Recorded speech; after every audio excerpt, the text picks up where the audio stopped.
गणेशोत्सव जो लोप पावत चाललाय, जो उत्साह दिसत नाही पूर्वीसारखा, तो त्याला मुळाशी कारण ही सगळी लोक आहेत, जे काही ज्येष्ठ आता ज्या मंडळात आहेत त्यांना एक विनंती असते की तुम्ही कार्यकर्ता काढवा.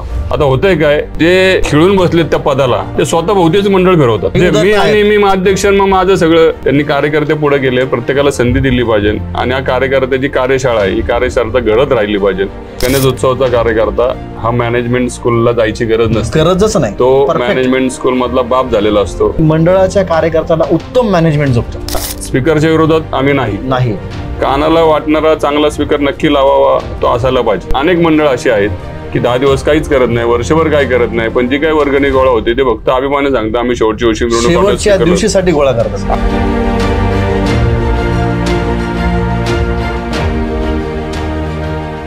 नमस्कार, मी राहुल पापळ. आजची मुलाखत थोडीशी वेगळी आहे. ती संस्कृतीला धरून आहे, धर्माला धरून आहे, आपल्या परंपरेला धरून आहे. आता असं वाटू लागलंय की आता जी आपली परंपरा, जी संस्कृती, जो धर्म ज्या पद्धतीनं जपला पाहिजे, ज्या पद्धतीनं आपले सण उत्सव साजरे केले पाहिजे, तर ह्याच्यात थोडीशी बदल करण्याची आता मला असं वाटतं गरज आहे. त्यामुळं बऱ्याच जणांच्या इथं थोड्याशा भावना दुखावल्या असतील, पण मला असं वाटतंय आजार जर बरा करायचा असेल तर त्याला औषधच द्यावं लागतं. तर ही मुलाखत तशीच होणार आहे. तर माझ्याबरोबर आता पुण्यातले जे 3 मंडळं आहेत, खरं तर ही 3 मंडळं काय काम नक्की करायला पाहिजे आणि काय नाही केलं पाहिजे ह्याच्यावर आम्ही आता गप्पा मारणार आहोत. आणि पहिलं जे माझे सहकारी 3घही मित्र आहेत, त्यातलं पहिलं नाव आहे शिरीष भाऊ मोहिते, आणि उदय भाऊ जगताप आहेत, सुधीर ढमाले आहेत, सेवा मित्र मंडळ, आदर्श मित्र मंडळ आणि एकता मित्र मंडळ, असे 3घही माझ्याबरोबर आज आहेत. आणि ही मला असं वाटतं पहिलीच चर्चा आहे की ती एक नवीन पर्याय, नवीन बदल काहीतरी करण्यासाठी ही भूमिका आणि हा व्हिडिओ आजचा तुमच्यासमोर असेल. खूप काही प्रश्न नागरिकांचे आहेत की बऱ्याच जणांना उत्सवाची जी पद्धत आहे त्यात काही बदल पाहिजेत. त्यातले महत्त्वाचा बदल जो मला वाटतो, एक मी व्यावसायिक आहे, माझं रोडला दुकान आहे, तर आजची माझी परिस्थिती अशी आहे की माझ्याकडं वर्गण्यांची थप्पी असते. आणि खरंच प्रामाणिकपणे तुम्हाला आपल्या मंडळांना वर्गणी खरं प्रामाणिकपणे कोण देतं का, तर माझं उत्तर स्वतःचं नाही असेल, कारण मी पण वर्गणी देतो. बऱ्याचदा खूप सारी मंडळं खरंच दमदाटी देतात बरं का, आणि वर्गणी घेतात. कारण 2015 साली मी सुद्धा मंडळाचा कार्यकर्ता होतो, मंडळाचा अध्यक्ष होतो. आणि 2012 साली माझ्या आयुष्यातला एक तुम्हाला एक किस्सा सांगतो की वर्गणी नाही दिली म्हणून मीच त्या दुकानामध्ये लॉकमध्ये फेविक्विक टाकणारा एक कार्यकर्ता होतो. पण माझं आयुष्य बदललं, कुठेतरी थांबलो आणि बरेचसे प्रश्न मी तुम्हाला विचारेल. पण एक महत्त्वाचा वर्गणी जो विषय आहे की मंडळ ज्या पद्धतीनं वर्गणी गोळा करत आहे त्या पद्धतीबद्दल आपल्याला काय बोलायचं आहे किंवा काय बदल करू शकतो? शिरू, तुम्हाला काय वाटतं? बदल तर नक्कीच होतोय. आता हल्ली वर्गणी मागताना एक तुम्हाला जाणवतो, म्हणजे सगळंच काही छान असतं असं नाही. बरोबर आहे. तर काही लोक आता काय म्हणतात, यानंतर आणि पहिला कार्यकर्ता चिवट होता, तो 10 वेळा जायचा. आताचा कार्यकर्ता तो 1 वेळा 2 वेळा जातो, जात नाही, नंतर मग तो काहीतरी वेगळ्या भाषेत सांगतो.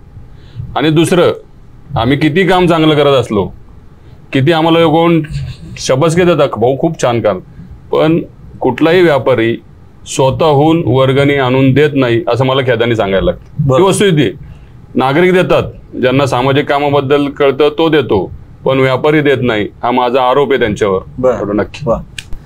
उदय भाऊ, तुम्हाला काय म्हणायचं? आम्ही बघितलं की वर्गणी ज्यावेळेस मागायचो त्यावेळेस लक्षात आलं रे आपण चांगलं काम करून पण वर्गणी मागतोय, आणि त्यावेळेस पण दारं लावली जात होती. लक्षात आलं की अरे हे करण्यापेक्षा आपण मुलांना स्वतःच्या पायावर उभं करू, आपलं मंडळ स्वतःच्या पायावर उभं करू. मग त्यावेळेस पहिलं ब्रीदवाक्य सुचलं होतं, हात उगारण्यासाठी नसतात तर उभारण्यासाठी असतात. क्या बात आहे. कारण तरुण मुलांना एक दिशा द्यायची होती, भांडणं मारामाऱ्या करून आपल्याला हात उघडायचे नाहीयेत, त्यापेक्षा आपण स्वतःला उभारू. आणि मग शेजारचं घर चालवायचं किंवा आपलं घर चालवायचं असेल तर शेजारच्या घरात पैसे आणून आपलं घर चालवत नाही, आपण स्वतःच्या पायावर उभं राहतो. मग मंडळ आर्थिकदृष्ट्या कसं सक्षम होईल आणि वर्गणी मागायलाच लागणार नाही आणि लोकांनाही त्रास होणार नाही. मग शेवटी वर्गणी आपण मागतो कोणाकडनं? सर्वसामान्य माणसं जे ऑलरेडी परिस्थितीत आपण बघतोय कसे प्रॉब्लेममध्ये आहेत, आणि दुसरे मागतो राजकीय नेत्यांकडे. राजकीय नेत्याचा एकदा हात डोक्यावर बसला तर ते मंडळ राजकीय दृष्ट्या वापरलं जातं. मग त्यापेक्षा राजकीय नेत्यांकडे आपल्याला जायचं पण नाहीये आणि लोकांनाही त्रास द्यायचा नाही. त्यापेक्षा काय करता येईल, मग आपण आपल्याला स्वतःला मंडळाला आर्थिकदृष्ट्या सक्षम करू. मग आम्ही 30 जणांचा एक ग्रुप केला आणि त्याच्यातनं मेडिमिक्स साबण, पितांबरी, अजय बसवेकर माझा मित्र आहे, त्याच्याकडे डिस्ट्रीब्युटरशिप होत्या, त्या आम्ही काय केलं, मुलांना आणल्या आणि त्यात भरपूर मुलं कामाला लावली. त्यानंतर माझ्याकडे ICICI, HDFC बँक होत्या, ह्याच्या माध्यमातून आम्ही जवळजवळ आमच्या मंडळाची 70% मुलं पहिली कामाला लावली. काही जणांना डिस्ट्रीब्युटरशिप आणल्या आणि त्याच्यातलं वर्षाचं महिन्याचं एक उत्पन्न मंडळाला द्यायचं आणि त्याच्यातनं आम्हाला 3.5 लाख रुपये जमायला लागले आणि 3.5 लाखात गणेशोत्सव चांगला व्हायला लागला. त्यामुळे कोण राजकीय नेत्यांच्या दारात जायची वेळ आली नाही. आमच्या अहवालात कुठला राजकीय नेत्यांचा त्यामुळे फ्लेक्स लावत नाही, कुठला गुन्हेगारांचा फ्लेक्स नसतो. आणि ह्या तरुण मुलांना स्वतःच्या पायावर उभं करताना काही अटी टाकल्या होत्या की निर्व्यसनी कंपल्सरी झालं पाहिजे. मुलं निर्व्यसनी झाली, मुलांना रोजगार मिळाले आणि मंडळ अर्थदृष्ट्या सक्षम झालं. वा, म्हणजे मी आत्ताच हा व्हिडिओ काढायच्या आधी सेवा मित्र मंडळाकडे मी व्हिजिट केली आणि सेवा मित्र मंडळाने हाच उपक्रम मला वाटतं आता कधीपासून चालू केला आहे. पण आत्ता मी प्रॅक्टिकल बघितलं की शिरीष भाऊंनीच एका अपंग म्हणजे मुलांना लाडाच्या कुल्फीची एक शाखा दिली ती आणि त्यांनी वर्षभर ती चालवली छानपणे. आणि आता त्याच ठिकाणी एक वडापावची गाडी आहे, तिथं अथर्व नावाचा मुलगा आहे की तो 1.5 वर्ष आधी तोच सांगत होता की मी जर ह्याच्या क्षेत्रात नसतो तर मी गुन्हेगार झाला असतो. कारण त्याचाच शब्द आहे की मी 40-50 पोरं घेऊन संध्याकाळी 12 वाजता मित्राच्या दर कोणाचा तरी वाढदिवस होता, ते पॅटर्नच आहे की रात्री ते स्टार्टर मारणे आणि ते बड्डे करणे. तर हा तर शिरीष भाऊ मला जास्त सांगेन. आता काय परिस्थिती आहे मुलाची? नाही, नक्कीच ती चांगली आहे. आणि आम्ही जसं उदय भाऊनी सांगितलं, उदय भाऊनी पॅटर्न राबवला, हा वेगळा पॅटर्न. आम्ही काय आमच्या ह्याच्यात काय झालं की मुलं कुठं ना कुठेतरी जॉबला लागली आणि ती पदरमोड करून हा उपक्रम सेवा मित्र मंडळाचे अनेक उपक्रम सगळ्यांना माहिती आहेत. पण हे आमच्या कार्यकर्त्यांच्या पैशातनं करतो आणि आता मग काही लोक आम्हाला मिळत चालली. बरोबर. मगाशी मी खंत व्यक्त केली ती व्यापाऱ्यांची होती. बरोबर. पण लोक आम्हाला जी लोक आहेत की जी व्यापारी नाहीत पण ती मदत करतात, अशी अनेक लोक आम्हाला मदत करतात आणि त्यातनं होत जात. पण कार्यकर्त्यांचं हे बाप्पा त्यांच्या हित आहे. बरोबर आहे. आणि जडणघडण त्यांची या सामाजिक कामातनं झाली, त्यामुळं आपला जो काही वाटा आहे उत्पन्नातला तो ते देतात. आणि देवदाईने आता चौकात जागा असल्यामुळं एकेकाला रोजगार मिळतोय आणि तिथं नसेल तरी बाहेर रोजगार एक जण आपल्या पायावर उभं राहतोय. पण उदय भाऊचं काम जरा वेगळं आहे. त्यांनी ते तयार केलं कारण तो उपनगरात आहे आणि ते तयार केलं. आम्ही आहे त्याच्यात चालून ते तयार केलं. मित्रांनो, मी अथर्वशी भेटलो आणि अथर्वला भेटायला मला आनंद झाला की त्याचं छान उत्तर होतं की दादा मी रात्री जेव्हा घरी जायचो, जेव्हा काही काम करत होतो तेव्हा अक्षरशः आई शिवे द्यायची. अशी परिस्थिती काही मुलांची आहे. म्हणजे आपला उत्सव, परंपरा, संस्कृती जपली पाहिजे का नाही तर 100% जपली पाहिजे. पण तो कार्यकर्ता गरीब आहे की त्याची परिस्थिती नाहीये तर त्यांनी मंडळात काम करावं का? आणि जर काम करत असेल, जर तो अडचणीत आर्थिक आला तर मंडळ त्याला मदत करतं का किंवा काय करतं, ह्याचा काय मला अजून उलगडा जमला नाही, म्हणजे भेट मिळाला नाही. जर त्या पोरात होतकुरू असेल तर नक्कीच मंडळ मदत करतं. जेव्हा आम्ही काम करतो तेव्हा आम्हाला प्रत्येकाला वाटतं की प्रत्येक पोरांनी स्वतःच्या पायावर उभं राहायला पाहिजे आणि आम्हाला कोणीतरी मदत केली किंवा आमची कष्टाची ताकद होती. बरोबर. आम्ही सुद्धा उदय भाऊनी लिंब विकलीत, मी रिक्षा चालवली, एका बँकेत मी शिपाई होतो. दोघांचा घर नंबर पूर्वीचा एकच आहे. अरे वा. तर पण कष्टाने मोठं झालो आणि देवदाईनी दोघांची डोकी जागेवर आहेत, पाय जागेवर आहेत आणि बाप्पाची साथ आहे. त्यामुळं हे सगळं होतंय आणि बाप्पाची साथ असल्यामुळं मग आपल्याला वाटतं की आपण घडलो तसं कार्यकर्ता घडला पाहिजे. आणि मग जी कार्यकर्ते कामाला वाटतं की त्यांना आपल्याला काहीतरी यात करायचंय तर त्यांना नक्कीच आपण प्रोत्साहन देतो आणि त्यांना मार्ग लावतो. माझ्यापेक्षा जास्त उदय भाऊ सांग. म्हणजे उदय भाऊ, प्रत्येक मंडळाचं म्हणजे ही फार तुम्हाला बोलवण्या मागचा माझा हेतू आहे की तुमचा प्रामाणिक हेतू आहे की तो मंडळ सक्षम झालं पाहिजे, संस्कृती, परंपरा, वारंवार त्याच्यावर येतो मी, कार्यकर्ता राहायला मजबूत राहायला पाहिजे, ही तुमची भूमिका आहे. पण बरीचशी अशी मंडळं आहेत म्हणजे त्यात स्पीकरचे पैसे देता नाही आले, पण कार्यकर्ता प्रामाणिक असतो बरं का, तो स्पीकरवरचे पैसे ना व्याजाने घेऊन देईल बरं का, पण पैसे देईल. बरोबर. पण ही परिस्थिती काय येते, हे थांबवलं पाहिजे का नाही पाहिजे, हे मला कधीतरी प्रश्न पडतो. म्हणजे मंडळ किती रुपयात चालतं? म्हणजे आज 10 लाख जरी वर्गणी झाली तर मंडळाला कमीच पडते. उदय भाऊ सांगतात की 3.5 लाखात माझं मंडळ छान चालतं. म्हणजे अशी पण विभागणी आहे. पण जसं शिरीष भाऊनी सांगितलं की कार्यकर्त्याला आम्ही सक्षम करतो, पण हे मॉडेल प्रत्येक मंडळात राबवायचं असेल तर काय करायला लागेल उदय भाऊ? आम्ही शिरूभाऊ आहेत मार्गदर्शक म्हणून त्यांच्यासमोरच सांगतो. शिरूभाऊ आम्ही एक मंडळ दत्तक योजना हा प्रोजेक्ट 15 ते 16 वर्षापूर्वी सांगितला होता लोकांना. सकाळला फ्रंट पेजला बातमी त्याची, म्हणजे मी सांगण्यापेक्षा सकाळला आज पण मंडळ दत्तक योजना. तर त्याचं कारण असं होतं की मंडळ ह्या गव्हर्नमेंटनेच पहिली दत्तक घेतली पाहिजे. त्याचं कारण असं होतं की मंडळ सगळ्यात जास्त युथ कुठे आहे तर गणेश मंडळात आहे. युवा शक्ती राष्ट्रशक्ती उद्याची महासत्ता आपण म्हणतो, पण आम्ही म्हणतो महान राष्ट्राकडे गेली पाहिजे. महान राष्ट्र झालं तर ऑटोमॅटिक महासत्ता होणार आहे. अमेरिका पण महासत्ता आहे, पण अमेरिकेत आज लहान मुलांवर गोळीबार होतात. मग ह्या महान राष्ट्राकडे जायचं असेल तर ही मंडळ चांगलं आहे. आणि मंडळ ही समाजसेवेच्या रक्तवाहिन्यात, गणेश मंडळ समाजसेवेच्या रक्तवाहिन्यात.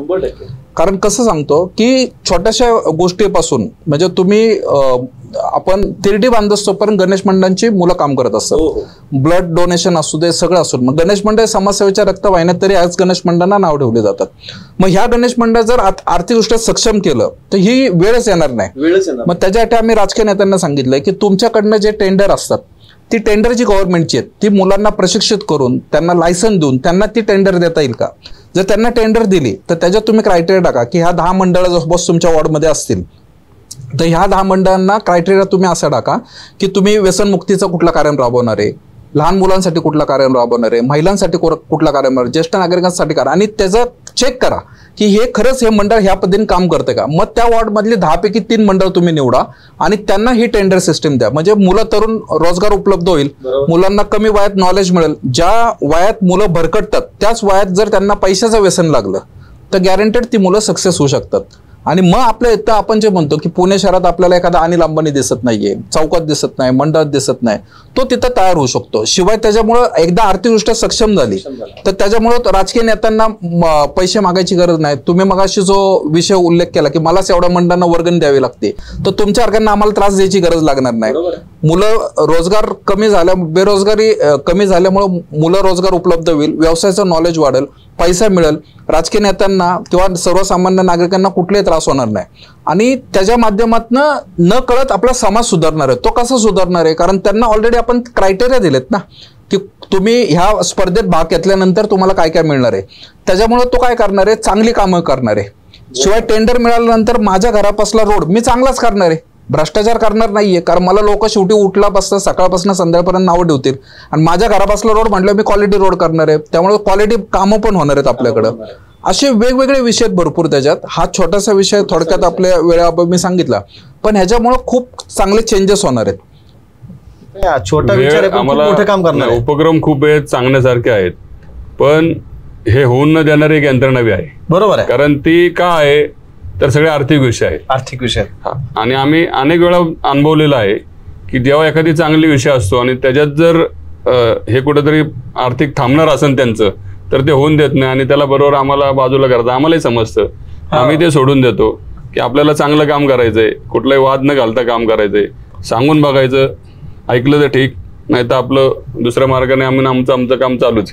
पण सांगायचं आम्ही नेहमी प्रयत्न करतो, पण समोरून जेवढा यायला पाहिजे तेवढा येत नाही. त्याला कारण हे आर्थिक असतं आणि ते कोणाचं नाव न घेता ते सगळ्यांना समजतं. बरं, आर्थिक असतं म्हणजे मला कायम वाटतं की मी मगाशी एक शब्द वापरला होता की परत त्याच्यावर की आपला धर्म असेल, आपली संस्कृती असेल, परंपरा असेल, त्याच्या मागे हिडन एक गोष्ट आहे ती म्हणजे आर्थिक गोष्ट मजबूत असेल त्या तिन्ही गोष्टी चांगल्या पद्धतीनं मजबूत राहू शकतात.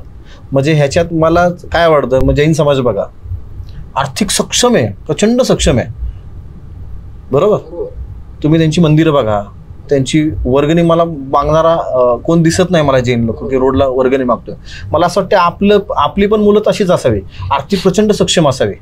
आणि जो तण आता पानपट्टीवर येतोय, व्यावसायिक छोटा असतो तो, पण त्याला पण आपण घेतोच वर्गणी. म्हणजे तुमच्यासारखी मंडळ घेत नाही, पण काही मंडळ अशी फार त्याला ओरबडून घेतात. ती कुठंतरी थांबलं पाहिजे, त्याचा लोड कमी होईल. त्यामुळे ही मुलं कुठंतरी बदलली पाहिजे. आणि त्यात मी एकता मित्र मंडळामध्ये गेलतो आणि सुधीर दादांनी मला दाखवलं की त्यांनी तिथं दादा भाज्या आणल्या होत्या आणि त्या लोकांना सांगितलं की तुम्हाला ज्या भाज्या लागतात तिथल्या त्या माझ्या मंडळाकडून खरेदी करा. मग त्यांची संकल्पना छान वाटते. ती संकल्पना तुमच्या मंडळाची सुधीर भाऊ मला सांग. नक्कीच. ऍक्च्युअली 2 वरिष्ठ असताना मला संधी दिली पहिल्यांदा, म्हणजे ती फार भाग्याची गोष्ट आहे. जेव्हा तुम्ही उपनगर जेव्हा उल्लेख केला की आपण ज्या भागातून येतो तो भाग फार महत्वाचा भौगोलिक दृष्ट्या, आणि मी जेव्हा एकता मित्र मंडळात लहानाचा मोठा आलोय, सो मी कायम सेवा मित्र मंडळाकडे म्हणजे कायम पाहून त्या गोष्टी घेऊन बरोबर कुठेतरी विचारांना प्रगल्भता आणलेली, हे म्हणजे तेवढं मनापासून आहे. सेवाकडून आदर्श घेतलेला आहे 100%. जसं उदयदादा ज्यावेळेस गिनीज वर्ल्ड रेकॉर्डच्या माध्यमातून जेव्हा प्रसिद्ध झाले तेव्हा उदयदादांचं व्यक्तिमत्व कळालं, पण ते गणेश मंडळ म्हणूनच कळालं, मुळात महत्वाचा विषय. आणि जेव्हा तुम्ही आता वर्गणीचा जो विषय काढलेला आहे त्या धरून हा जो उपक्रम आहे त्याच्यापेक्षा वर्गणीवरती पहिलं बोलतो की आज मी थोडा युथ मध्ये आता कन्वर्ट होतो आणि माझ्यासोबत अनेक सगळ्या फळीतली मुलं काम करतात आणि आम्ही स्वतः एकता मित्र मंडळाच्या माध्यमातून लोकांना आवाहन करतो की ऐच्छिक देणगीचा स्वीकार हा त्या देणगीदाराच्या विचारांचा आदर आहे. हा आमचा स्वतःचा एक, आम्ही प्रत्येक वेळी बोर्डवरती लिहितो ते वर्गणी मागताना, तिथे स्टँडीज असतात सगळ्यामध्ये किंवा मेसेजमध्ये सोशल मीडियामध्ये आम्ही हा उल्लेख करतो. आणि ह्या गोष्टींमध्ये आज जो कार्यकर्ता स्वतः आज इन्क्युबेट होते आपल्या मंडळात, जसं दोघांनी सांगितलं उपनगरातनं जेव्हा ह्या कामं करताना फार त्याचा संघर्ष आहे आणि कार्यकर्त्यांना बळ द्यायला पण फार महत्वाच्या गोष्टी आहेत. तर स्वतः आमचा कार्यकर्ता 2022 पासून माझ्या मते मी 17-18 वर्षाची मुलं माझ्यासोबत होती त्यावेळेस मला खूप जण म्हणले की हा मुलांना वेडा करतोय, हा मुलांना राजकारणात आणतोय आणि हा इलेक्शनला यांचा वापर करणार आहे. त्यावेळेस मला ते डोक्यात भिनायचं की मला काहीतरी वेगळं करायचंय आणि ते मी करून दाखवणार. ही 2021ची वगैरे गोष्ट आहे आणि 22ला निवडणुका होणार होत्या पण त्या झाल्या नाही काही कारणास्तव आणि आज 2025 आहे. तर तो काळ जो आहे आणि आत्ताचा काळ आहे, निवडणुका तर झाल्या नाही पण पुणे शहरातली जी काही संसद असेल गणेश उत्सवाची ती आम्ही एकता मित्र मंडळाने नक्की गाजवली. कारण की हा जो काळ आहे 5 वर्षाचा, हा आम्ही आलेख आखला होता. या आलेखामध्ये आम्ही आमच्या अचिव्हमेंट्स ठरवल्या होत्या की मंडळाने काय अचीव्ह करायला पाहिजे. मग त्यामध्ये संपूर्ण सामाजिक आम्ही बांधिलकी जपलेली होती, म्हणजे आपल्याला कुठल्या वेळेस काय करायचं. मग हे उपक्रम्स ह्या ज्या गोष्टी होत्या मी अगोदरपासून करत होतो गेली 10 वर्ष, पण त्याला कोणी मला कधी प्लॅटफॉर्म्स दिले नाही मुळात पहिले आम्हाला बघितले किंवा एक्झॅक्ट. म्हणजे हा मी मुद्दा का उल्लेख करतोय मुद्दा म्हणून की जेव्हा कुणातरी आपण पाहतो आणि ते आपल्याला करण्याची इच्छा असती त्यावेळेस कोणीतरी बळ देणारी पण लोक आपल्या सोबत लागतात. म्हणजे इथं थोडं थांबवतो मी, म्हणजे बघा की सेवा मित्र मंडळाकडून आदर्श घेऊन एकता मंडळ उभं झालं, तर मला असं वाटते खूप सारी मंडळं आहेत की त्यांनी हे आदर्श घेतलेच पाहिजे, बदल झाला पाहिजे. म्हणजे हा खूप मला आनंदाची गोष्ट वाटते की बाबा आता चांगलं ऐकणारी माणसंच नाहीये, त्याला चांगलं सांगितलेलं असं वाटतं हा माझ्यावर काहीतरी म्हणजे बर्डनच करतोय किंवा काहीतरी माझ्या तो विरोधच करतोय असं वाटायला लागलंय. म्हणजे चांगलं सांगायचं की नाही, तर मुलांना आपलं चांगलं म्हणजे सतत चांगलं राहिलंय ना, सतत चांगलं बोलावं लागतं, सतत चांगलं काम करावं लागतं. ही प्रॅक्टिस आहे. तर ही प्रॅक्टिस तुम्हाला वाटते 5-6 वर्षाची प्रॅक्टिस आहे आणि त्याच्या आता तुला रिझल्ट आहे. त्या प्रश्नाला मी थोडं वेगळं उत्तर आता दिलं, प्रश्नाकडे वळतो आता मी. मुळात पहिला अशा खूप संकल्पना एकता मित्र मंडळाने मांडल्या जेणेकरून आज महिला बचत गट असतील मंडळाच्या माध्यमातून, आज संस्कार बाल केंद्र आपले असतील जे आम्ही वंचित विकास सोबत उभी केली, निरामय संस्थेसोबत उभी केली. आज जेव्हा संगीत वाद्य लायब्ररीची कल्पना होती ते एक साधं उदाहरण होतं बोलतानाच. जेव्हा मी आमच्या इथल्या सगळ्या आया मातांना बोलत होतो तेव्हा त्यांनी एक उदाहरण दिलं सहज बोलता की आज जर एक पेटी माझ्या घरात आणायची तर मी माझ्या मुलाला आणली तर ती माझाच मुलगा फक्त वापरेल, पण मंडळात आणली तर ती 50 मुलं वापरतील. आणि ते उदाहरण प्रत्यक्षामध्ये उतरलं. तसंच मी एक सुविचार वाचला होता की आपल्याकडे जर ग्रंथालय आणि बगीचा असेल तर तुम्ही या जगातले सगळ्यात आनंदी व्यक्ती आहात. त्यामुळे मंडळामध्ये ग्रंथालय आणि बगीचा ह्या दोन्ही गोष्टी प्रत्यक्षात उतरवल्या. आणि जो भाजीचा उपक्रम सुरू केला ह्याच्या मागे फार एक मेहनत होती की लोकांना एकतर ह्या गोष्टींकडे वळवायचं. वस्ती पातळीत राहतोय लोक, आपण जेव्हा व्यवसाय उभे करतो दादा, फार महत्वाची गोष्ट आज मी बोलणार आहे ह्या माध्यमातून. काय होतं ना, मुलांना व्यवसाय करायची फार इच्छा आपल्या माणसांना, पण जेव्हा तो व्यवसायात उतरतो ना तेव्हा आपलीच माणसं त्याला साथ देत नाही. हा एक मला एक अनुभव आहे स्वतःचा लहानपणापासूनचा, कारण की गाड्या धुवण्यापासून माझ्या जीवनाची मी सुरुवात केलेली आहे. आणि आज मी ज्या व्यवस्थेत किंवा ज्या ह्याच्यामध्ये काम करतोय त्यामुळे ह्याची जाणीव आहे की आपल्याला संधी मिळालेली आहे, चान्स मिळाला म्हणून मी आलो. माझं शिक्षण ग्रॅज्युएशन कम्प्लीट नाही केलं मी, त्यामुळे मी चॉईसनी नाहीये, मी संधीने इथे आलो. आणि ही संधी प्रत्येकाच्या आयुष्यात मिळणार नाहीये. मग त्यावेळेस विचार होता की बचत गटाच्या माध्यमातून आपण उभारणी करू, आपल्या सगळ्या माता भगिनी सक्षम होतील, आपली मुलं सक्षम होईल. आणि मग आम्ही भाजीचा उपक्रम सुरू केला मंडळाच्या माध्यमातून की मंडळ ही भाजी विकेल, त्यातनं आपली मंडळाची मुलं काम करेल, मंडळाची मुलं पण त्यातनं आर्थिक दृष्ट्या पैसे कमवतील, स्थानिक लोकांना भाजी कमी पैशात मिळेल. आणि ह्या सगळ्या गोष्टी केल्या, पण त्याला खरं सांगायचं तर त्याला यश नाही मिळालं. कारण की पहिल्या दिवशी 3600 रुपये आम्ही कमवले. भाजी आम्ही जे भांडवल गुंतवलं, मला आठवतं मी एक 2800 रुपयाची भाजी आणली आणि 3600 रुपये शिरूबा आम्ही पहिल्या दिवशी कमवले. दुसऱ्या दिवशी 2200 रुपये, तिसऱ्या दिवशी 1900 रुपये. ही जी गोष्ट होती ही मंडळातली होती. मंडळामध्ये होती ही गोष्ट, नागरिकांसमोर होती ही गोष्ट, तेवढी लोकांना जाचली नाही. कारण की आपल्याच मुलांमध्ये हे सगळं आर्थिक सक्षम होण्यासाठीचा विषय सुरू झाला होता. तो कार्यकर्ता बघायचा, तो उद्योजक बघायचा नाही. एक्झॅक्ट, म्हणजे ही माझी खंत मी तुमच्या समोर मांडली. हा विषय थोडासा वेगळा आहे पण थोडा महत्वाचा आहे. बरोबर आहे, अतिशय सुंदर विषय आहे. आणि मला असं वाटतंय की पोझिशन खूप महत्वाचं असतं. आपण भाजी कुठं विकतोय, म्हणजे मला कायम वाटतं की घरात जर नाक साप निघला तर आपण काय करू, तो त्याला मारू. पिंडीवर दिसला तर आपण पाया पडू. त्यामुळं आपण योग्य प्रोडक्ट योग्य ठिकाणी प्लेस केलं पाहिजे. आणि आपली जी मंडळं आहेत, मग सेवासारखं मंडळ आहे, आपलं उपनगरचा तर भाग वेगळा आहे, पण सेवासारखी सिटीतली मंडळं आहेत, त्यांनी त्यांच्या मंडळाचा जो भाग आहे तो कमर्शियल म्हणून यूज केला पाहिजे. 365 दिवस वर्षाचे असतात, 10 दिवस गणपतीचे असतील तर 355 दिवस मला वाटते कार्यकर्त्यांची असली पाहिजे. आणि कुठलाही मला वाटते अधिकारी म्हणणार नाही तू रोडला का गाडी लावतोय, कारण तेवढी तर मंडळाची ताकद तर असतेच. आणि तुम्ही जर उदय भाऊंसारखे तुमच्यासारखे सगळ्यांनी जर अर्ज केले की बाबा आमचे कार्यकर्ते या रोडला 10 गाड्या लावतील तर त्यांना कोण थांबवणार पण नाही, कोण येणार पण नाही. हे कॅमेऱ्याच्या बाहेर बोलणं जाऊन ठक्के, हो, पण हे कॅमेऱ्यावर बोललं तर म्हणते ह्याच्याच कारवाई करा पाहिजे. ही वस्तू येते, बरोबर आहे. कारण ह्याच्यासाठी आपण रोडला आलं पाहिजे, रोडला आलं पाहिजे. पण ह्याच्या मागे बऱ्याच परवानग्या, बरेच हे आणि बरं सेवाचं गाजलेलं प्रकरण आहे, सगळेच प्रकरण आहेत. कारण ती म्हणजे आपण कॅमेऱ्याच्या मागे जाऊन बोलू शकतो, पण कॅमेरा समोर नाही आम्ही सगळं कायदेशीर करतो आहोत आणि त्याच्यातनं आमचा उत्सव चालू आहे. नाही, खूप महत्वाचा विषय आहे की मी वारंवार म्हणतो की मंडळाचा जो कार्यकर्ता आहे शिरू, मी आमची छोटी चळवळ उभी केलेली आहे की मंडळाचा कार्यकर्ता आता उद्योजक झाला पाहिजे. तर मंडळाचा कार्यकर्ता वर्गणी मागणारा नाही, तो वर्गणी देणारा झाला पाहिजे. तर ह्याची जी वाटचाल आहे ती आपण कशी बघता? ह्याच्यात पहिलं आम्ही म्हणजे आमची जी जडणघडण झाली, मुलगा माझं कायम प्रत्येक इंटरव्ह्यूमध्ये सांगणं असतं की गणेशोत्सवाचा कार्यकर्ता हा मॅनेजमेंट स्कूलला जायची गरज नसते, गरजच नाही. तो मॅनेजमेंट स्कूल मधला बाप झालेला असतो आणि त्यांनी फक्त चांगल्या मंडळात फार जाणवून घेण्यापासून पाहुण्याच्या स्वागतापर्यंत सगळी कामं केली पाहिजे. आणि तो जर त्यांनी त्यात केलं तर तो बरोबर कुठल्या क्षेत्रात जाईल, तिथं काम करेल, तिथं तो त्याचं नाव करेल आणि त्या नावातनं जो काही त्याला माहिती असतं, मी मंडळात शिकलो त्यामुळे ते उत्तर त्याचं जे काही भाग आहे तो मंडळाला नक्की आणून देतो. त्यामुळं जे काही ज्येष्ठ आता ज्या मंडळात आहेत त्यांना एक विनंती असते की तुम्ही कार्यकर्ता घडवा.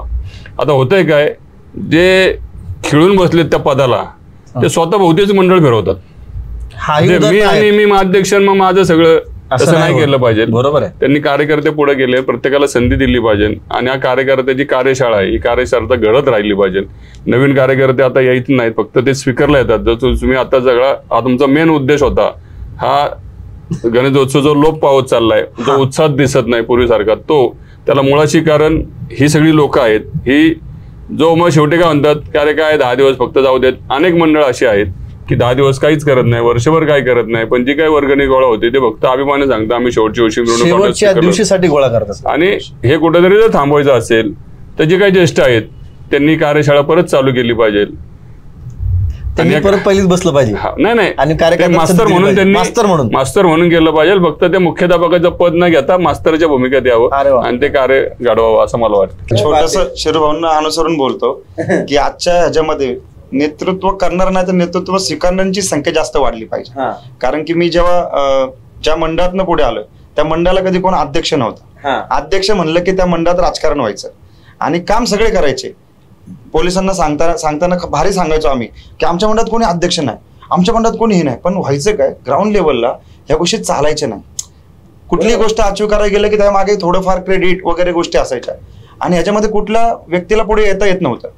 पण नंतर घडलं काय, जेव्हा ती लहान मुलं जी असायची ना, पहिलीची मी जेव्हा धावपळ शिरूभाऊ करायचो, ज्यावेळेस प्रत्येक गोष्टीसाठी धावपळ करायचो, ती मुलं मला त्यावेळेस बघत होती, म्हणजे मला जे आठवतंय.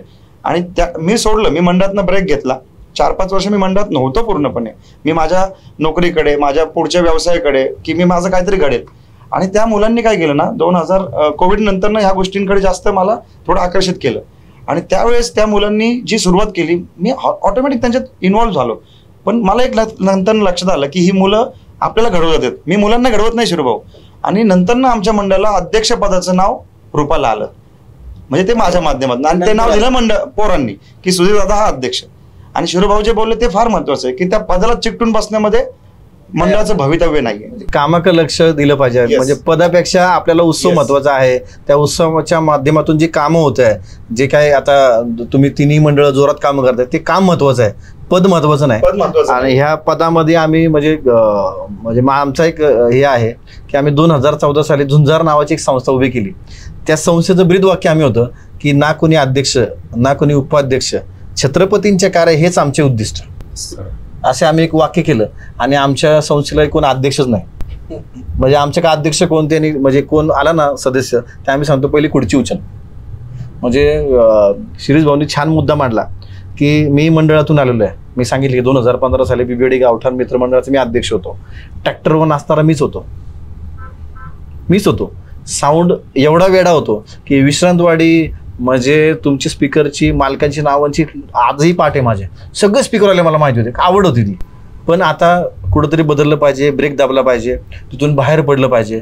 हे हेतून शिरीष भाऊनी जो मुद्दा सांगितला महत्वाचा की मंडळाच्या कार्यकर्त्याला उत्तम मॅनेजमेंट जमतं.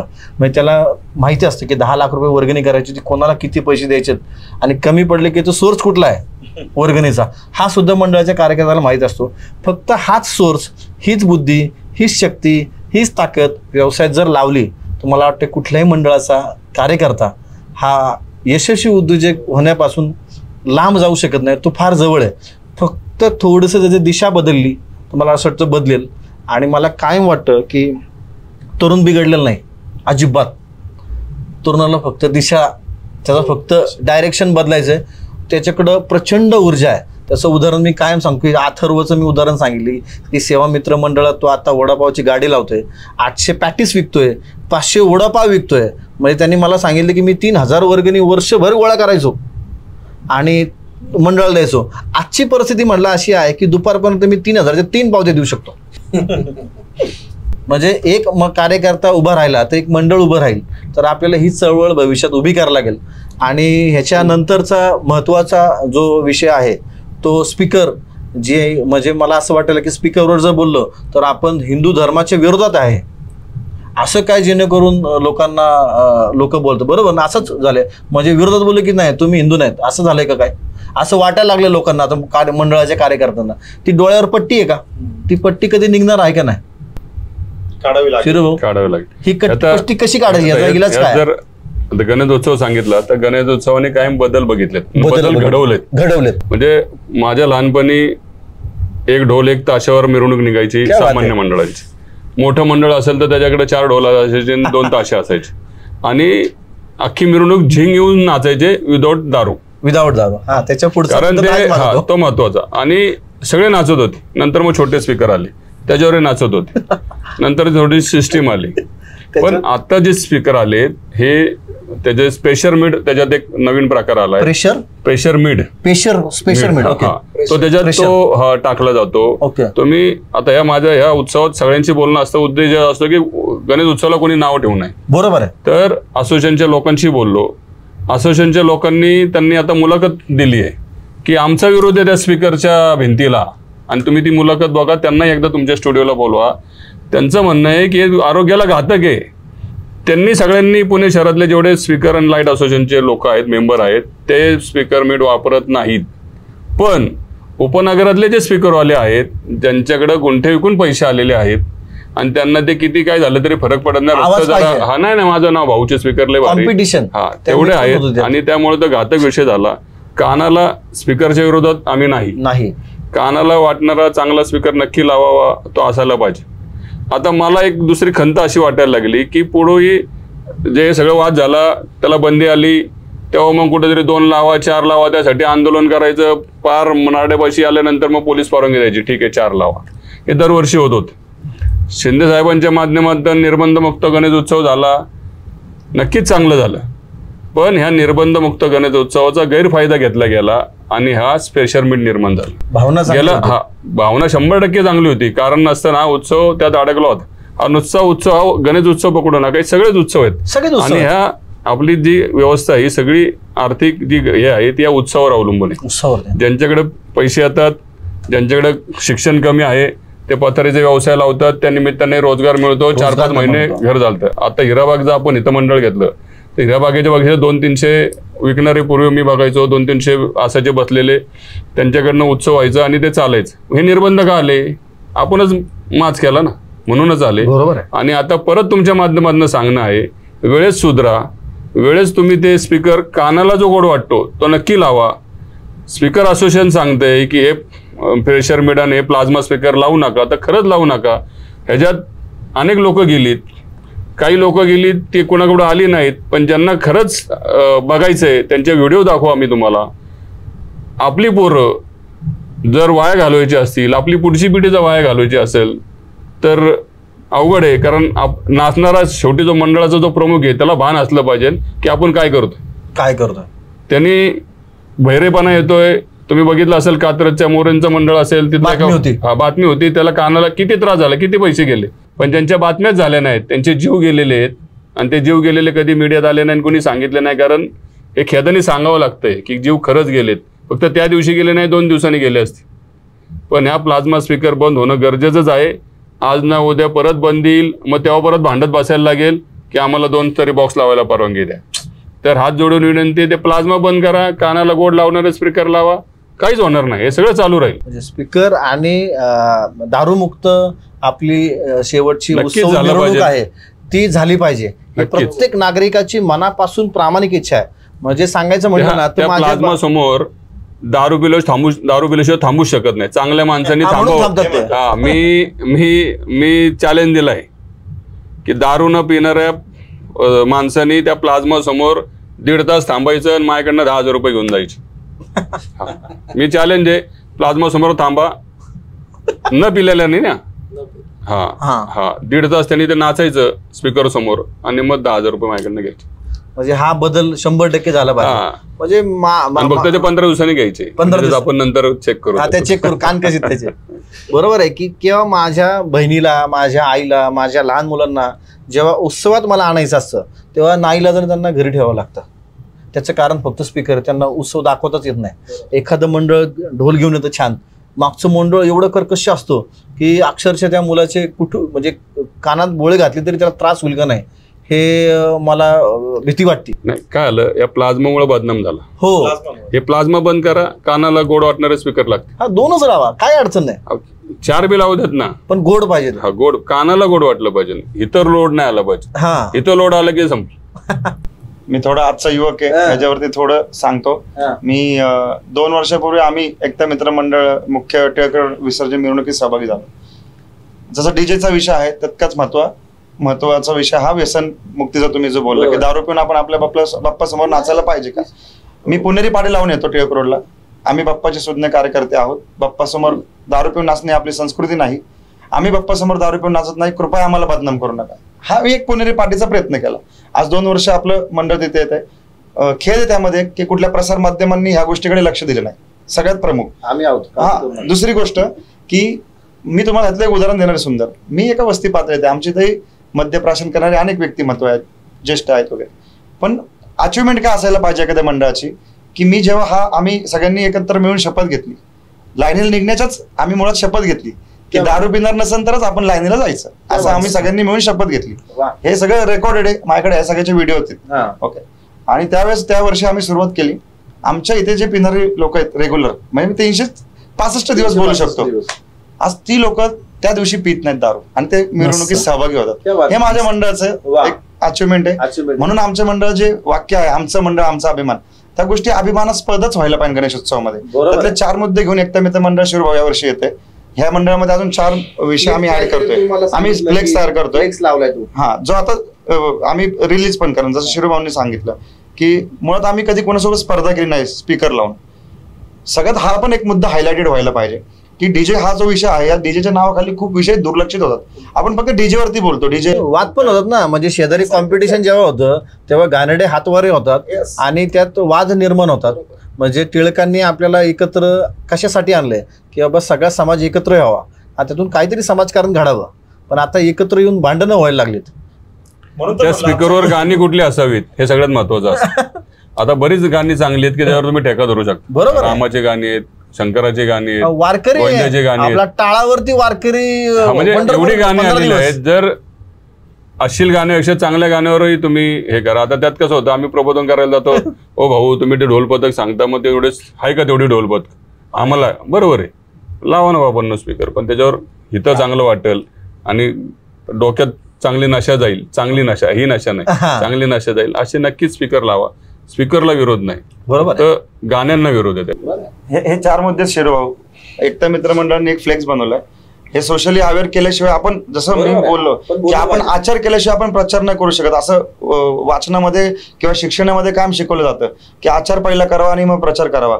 त्या पंक्तीवरती की आपण डीजेलाच सगळ्यांनी सूचना दिल्या, म्हणजे मी हे पुढे आणतोय की बाबा माझ्या मंडळात तो अश्लील गाणी लावू नको. ऍक्च्युअली कार्यकर्त्याचा कधी हेतू नसतो की तू अश्लील गाणी लावून मी नाचतो. नाही असतो एखादा कार्यकर्ता जातो तिथे त्यांना डीजेला शिवाय देतो, हे गाणं लाव. ते आहे, ते कार्यकर्ते असतील. मी माझ्या ज्या विचारात सांगतो, जे मी अनुभवतो, तर ते एकदा नाचायला लागले ना, जे गाणं लागेल तेव्हा नाचतात.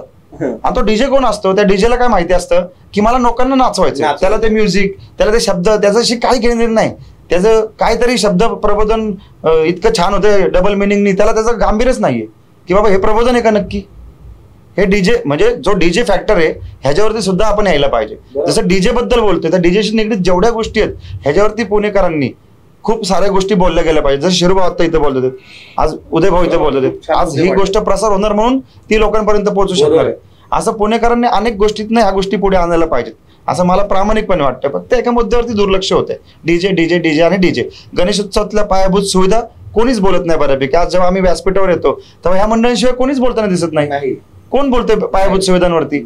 आज गणेशोत्सवाला काय स्वरूप यायला पाहिजे भौगोलिक दृष्ट्या?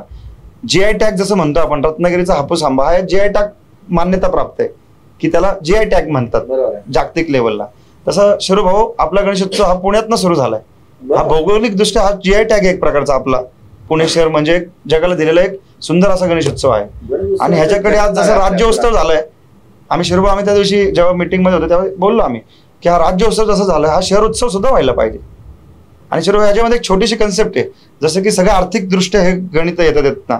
मग जसं आता 500 कोटीची वगैरे तरतूद झाली, जे काय आर्थिक गोष्टी अनाऊन्स झाल्यात सरकारकडनं, तर आपण शहर उत्सव म्हणून काय करू शकतो? तर आज प्रशासन आहे, महानगरपालिका, अनेक गोष्टी. आणि महानगरपालिकेचे अंदाजपत्रक किती असणार? अंदाजपत्रक 8,500 कोटीचं वगैरे असतं दरवर्षी आत्ताच्या घडीला. तर या 8,500 कोटीतनं जर 1% गणेशोत्सवाला दिला, पुण्याच्या शहर गणेशोत्सवाला, आणि त्याच्यामध्ये जर ह्या पायाभूत सुविधांवरती महानगरपालिकेने गणेश मंडळांना प्रबोधन सोबत घेऊन जर कामं तयार केली, मी फक्त पायाभूत सुविधा बोलतो, ज्या परमनंट असतील, तर आपलं पुणे शहर पण किती विकास करू शकेल, किती पुढे जाऊ शकेल, ह्याचा सुद्धा विचार व्हायला पाहिजे. आणि आज शिरूभाऊंच्या यांच्या माध्यमातून ह्या गोष्टी पुढे आणू शकतो आपण सगळेजण, असं मला ठामपणे वाटतं. कारण की मी थोडासा जो विचार करतो तो मोठ्यांना बघूनच करतो की मोठे काय करतात तर आपण छोट्यांनी काय करायला पाहिजे. आपण छोटे बनून आपण सगळं मोठं नाही करू शकत. बरोबर आहे. तर हा एक विचार पुढे येतोय आता. ही सुरुवात आहे. मला असं वाटतंय म्हणजे मोठं जेव्हा आपण स्वप्न पाहतो तेव्हा एक छोटं पाऊल टाकावं लागतं. ते छोटं पाऊल टाकायचा आमचा आजचा प्रयत्न आहे. या मुलाखतीत मला असंच वाटलं की आम्ही चर्चा करतो या, म्हणजे जसं सागरात एक मंथन झालं, चांगलं अमृत आणि एक विष बाहेर आलं, तर आम्ही काही गोष्टी तशाही बोलल्या चुकीच्या, किंवा त्या मुलांना लोकांना चुकीच्या वाटतील सुद्धा काही मंडळांना, कारण सत्य पचवणं थोडंसं अवघड असतं. त्यामुळे यातलं जे अमृत आहे ते लोकांनी घ्यावं. आणि जी बरीचशी गणेश मंडळं आहेत की ते स्पीकरवरतीच वर्गणी त्यांचा भार असतो की शेवटच्या स्पीकरसाठीच पैसे गोळा करतात. त्यातला मी पण आहे, म्हणून मी थोडं काय वाटतं बाहेर आलोय मी. आणि माझ्यासारखेच योग जेव्हा मी बघतो ना तेव्हा मला खूप वाईट वाटतं, अरे ह्याला असं सांगितलं पाहिजे.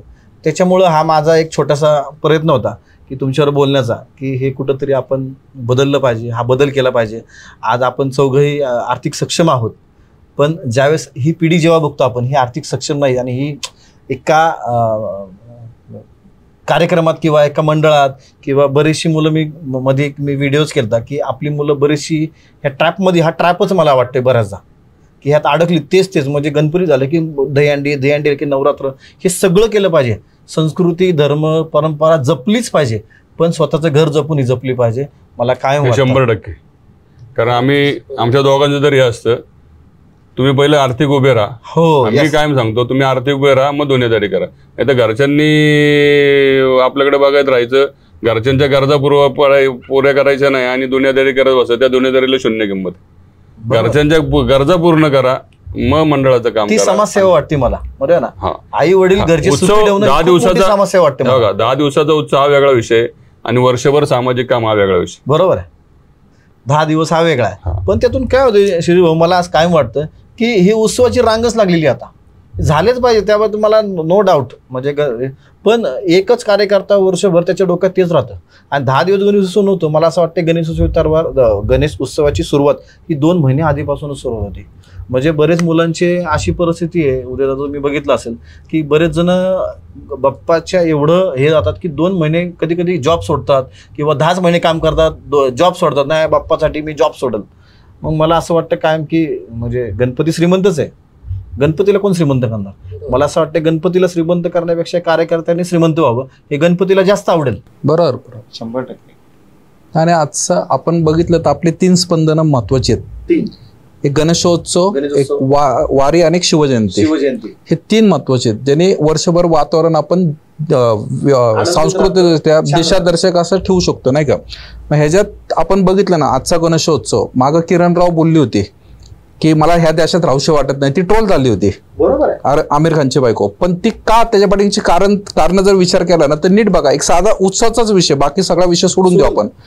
ते आपल्या इथलं ट्रॉफिक, आपल्या इथली शिस्त, आपल्या इथल्या गुन्हेगारी सगळं सोडून देऊ. बाकीच्या देशातलं मुस्लिम कंट्री असलेल्या देशात पण काय ट्रॉफिक आहे, काय सेन्स आहे, तुम्हाला मला सगळ्यांना माहिती आहे. त्याच्यामुळे ती बोलली पण असेल. पण हे सगळं नीट ऑब्झर्व केलं तर आता फक्त आपल्या गणेशोत्सव बोलायचं झालं तर आपण महाराष्ट्र मंडळाच्या माध्यमातून आपण 50 देश 100 देशातला गणेशोत्सव बघतो. तिथं सगळा पारंपरिक ह्याच्यात गणेशोत्सव होतो. म्हणजे ज्या लोकांना आपण नावं ठेवतो आपला देश सोडलाय ज्यांनी आणि आपल्या देशाकडे वळून बघत नाही, पण ते आपली संस्कृती दुसऱ्या देशात जपतायत. आणि आपण जिथनं सुरुवात झाली, मूळ झालंय, तिथं आपण ती संस्कृतीला घोडा लावतोय.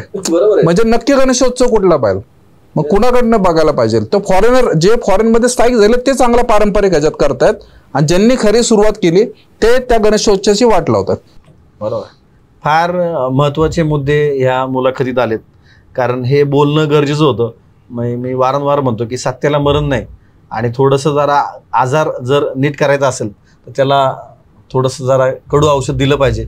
मला वाटतं ह्या मुलाखतीमध्ये सगळ्यांना ते औषध मिळालं असेल, सगळ्यांना त्या औषधाने बरी व्हावं, त्या औषध पिऊन बरे व्हावं, हीच मला वाटते गणेश चरणी मी प्रार्थना करतो. आणि सर्वांना जय गणेश. आपण पुन्हा अशाच विषयावरती पुन्हा भेटूयात. धन्यवाद. धन्यवाद.